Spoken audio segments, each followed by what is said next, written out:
Hey there, Rednecks Preppies or Redneck Preppies. It's me, the Redneck Preppy. How you doing today? Great? Good. So we're back with the 8th edition of the Redneck Preppy Rages at Bubba Guns, and well, we got some doozies today. We had to, because I'll be honest, I've seen so many Bubba Guns as part of this series that I was worried I'd actually have to start faking my outrage. But the 15 sorted examples we have today took care of fomenting that anger without faking it like Meg Ryan in When Harry Met Sally. And there is a current reference. At any rate, enough with the blather, let's get at her. Okay, this first one confuses me like some of those women I met at a bar one night in Thailand, if you know what I mean. I'm not sure what this thing began life as, but I do know some stuff was bolted on while other stuff shouldn't be there. Whatever it was pretty obvious that somebody took what was probably a pretty good rifle and decided to ruin it by making it into a bullpup. Then, to add insult to injury, it's Dr. Frankenstein attached every damned accessory they could possibly find at Brownells. It's hard to gauge how bad something is without knowing where it started out from, but I think we can all say that this is pretty damn bad. Okay, new territory for the series, a black powder muzzle-loading rifle that someone tacticaled with a pistol grip and what could be an extendable stock, but I'm not entirely sure about that. Even more remarkable are the homemade sights that are screwed into the top of the foregrip. Now, normally I'd comment about the enormously short sight radius, but given how big those sights are, I honestly don't think it matters. I'm not sure you could hit anything. Normally I can figure out some kind of motivation for a Bubba job, but I honestly do not get this one.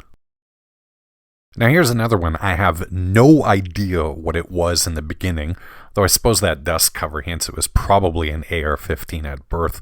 But like the first rifle, we can see that it was bullpupped and a pile of garbage was attached to it. Can you actually use that red dot sight with a cheek weld?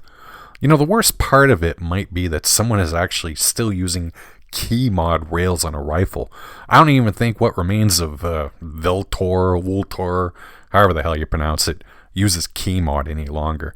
If I'm wrong, feel free to tell me in the comments about why key mod is the greatest thing that no one ever uses. Either way, this rifle blows. If I remember right, we had an FNFAL on the last episode, and well, here we have another one today. And in this atrocity, somebody actually obrezed the right hand of the free world.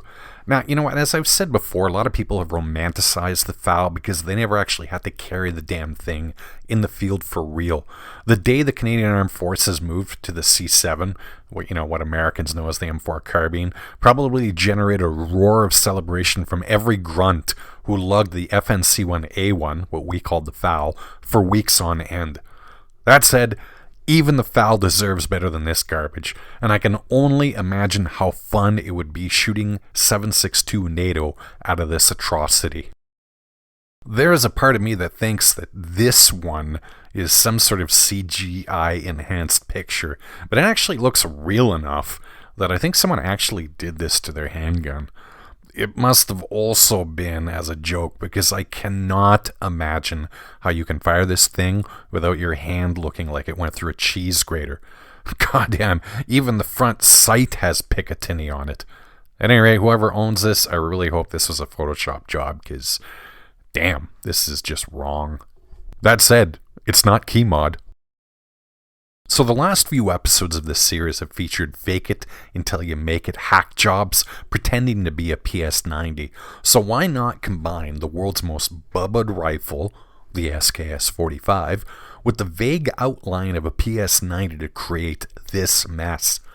This one looks like someone once saw a PS90 and then a few years later decided to try and make one from that dim memory. That said, I honestly don't understand why so many people are trying to make clones of the PS90. It's a difficult design to pull off right, and it's ugly as hell even if you manage to do it right. Stop it. For God's sake, the SKS-45 actually looks like a beauty queen next to a PS90, or even this PS90. I know someone out there is going to declare me to be a judgmental jerk, but this thing honestly represents everything that's wrong with America today. A generation of men who, no matter how old they are really just man-children. You know, they can't change the oil in their vehicle, but they can tell you all about some Japanese cartoon in which women that look like school children are raped by some tentacle monster. And these men, if they get into firearms, do stuff like this to their rifle. And don't even tell me it's not a guy who created and owns this. Now, I know some of you are going to whine at me in the comments that who am I to define manhood and that a person can do whatever they want to their property. Both notions are probably very true, but I also know your self-defense is half-hearted. Even the woke millennials and Gen Z think, or at least should think, this is as lame as hell. I have to admit that I laughed so hard when I first saw this one. It's honestly like somebody waved a magic wand and replaced an AR-15 receiver with a revolver. Now, I know this isn't the first revolver we've seen turned into, well, I'm actually not entirely sure what to call this, a Revolver-caliber carbine? But I never fail to guffaw when I see them. It's so ridiculous, I actually almost can't be angry. Hey, it's the first AK-47 of the episode. I'd say I don't know how it took so long, but then again, I'm the one who decided in what order these horrors should be. Holy Hannah, I don't know if I'm more slack-jawed at the stock, which is a well-crafted horror show, or that front end that you can't use as a truly effective foregrip. You know, if you want a short AK pattern rifle, why not just buy a damned AK-74 paratrooper clone? I think, however, whoever created this atrocity wanted exactly what you see here, and that actually may be scarier than the finished product. Yeah, here we go again with another chucklehead who saw Star Wars, thought Han Solo was the coolest guy with father issues since Steve McQueen. Now, I don't know if this is a legit OG example of a C96 Mauser, but if it is, this is the latest example of someone taking an iconic handgun that most collectors would be very happy to own and then ruining it with a fake can and a cheap optic to create something that doesn't even look like Solo's blaster. Look, if you ever come across C96 and are tempted to do this, just stop and sell the damn pistol to someone else who won't destroy a legend. There are few submachine guns more famous and iconic than the Sten SMG, one that was still in service with several countries all the way into the early 2000s, and probably still resides in the armories of several groups in Northern Ireland, if you get my drift. So how is a veteran of the Second World War rewarded by one jackass today? Well, you got one of three choices: sporter, bubba, or tactical. Though in truth, that's like a Venn diagram where many rifles rest in the middle. Stupid, though admittedly probably more comfortable, rear stock, a wooden pistol grip, red dot sight, and a flashlight to boot.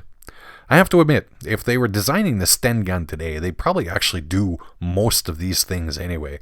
But whoever did this obviously had no idea how to do it in a harmonious fashion. The Sten survived the war, but it couldn't survive a bubba. You know, I get the feeling that this is a fake AK-47 Bullpup, because it actually seems too good to be a fake. Well, alright, good isn't actually the word I'd use, but you know what I mean.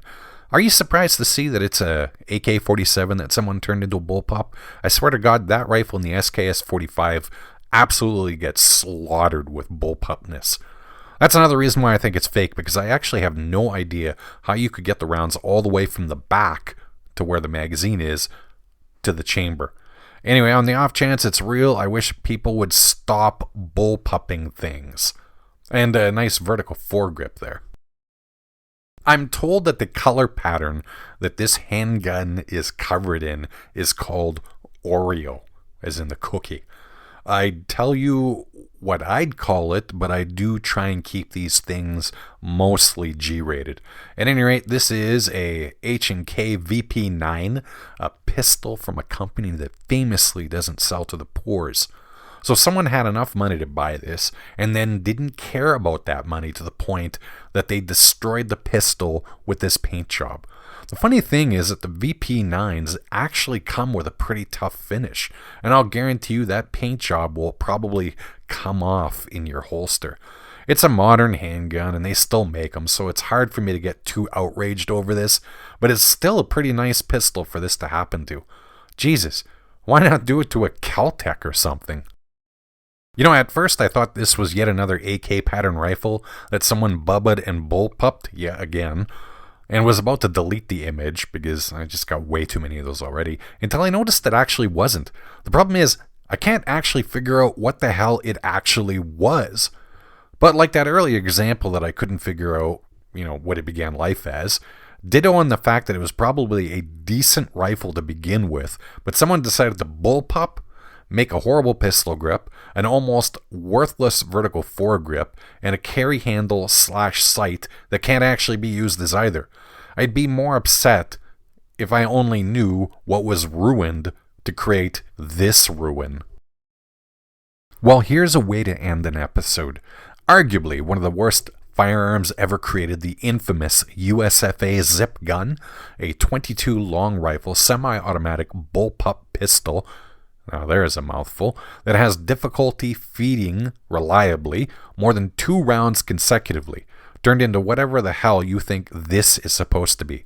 Now you can't call this a pistol caliber carbine, unless you think .22 long rifle is a pistol round.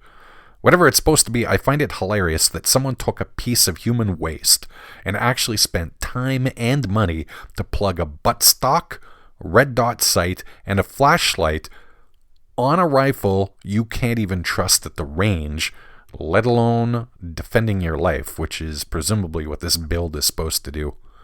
Good Lord. Okay, I think we've all collectively suffered enough. I do apologize for inflicting these things on you, but then again, you actually clicked on the video. Suppose you volunteered for this as much as I did. At any rate, I hope you found this latest jaunt through Bubba guns to be at least mildly entertaining. As always, I hope you have yourself a great day, and may all of your shots ring true out of the rifles you will never bubba. Take care. Goodbye.